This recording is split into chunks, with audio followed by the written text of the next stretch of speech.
Hello everyone, I am Dr. Ram Pradeep Konakala, consultant orthopedic surgeon, specialist in sports injuries and joint replacements. Today in this video, I'm going to talk about tennis elbow. So what is tennis elbow?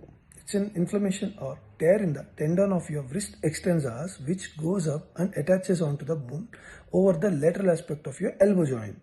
So who tend to develop this condition? As name implies, it is commonly seen in tennis players and it is mainly due to improper or fault playing technique.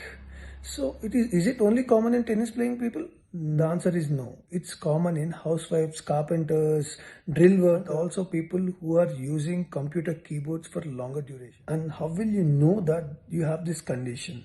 So basically people having this condition will develop pain or tenderness over the lateral or outer side of their elbow joints, and also some might develop radiating pain which begins at elbow joint and goes down to forearm and sometimes also back of the hand.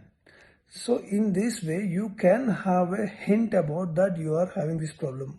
People who are also doing a lot of activities like twisting and using a repetitive movement of wrist movements can also develop this condition. So how do you manage these conditions? What are all the treatment options available for this condition?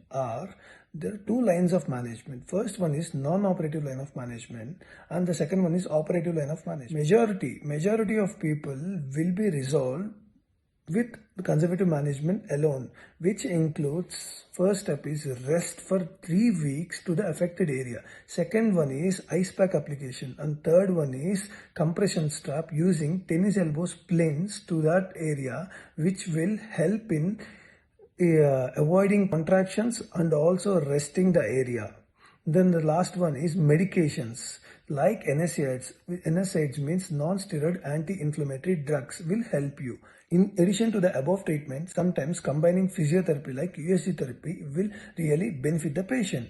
So after following all the instructions and using all the medications, some people tend to still have this condition. In that scenario, we have second line of treatment in non-operative management, that is injections. We have two types of injections. First one is PRP, second one is corticosteroids. What is PRP? PRP is platelet-rich plasma. In this situation where the patient will be collected some amount of blood and then they do a process, separate platelets from patient's own blood and then inject back to the affected area, which will benefit the patient in terms of healing.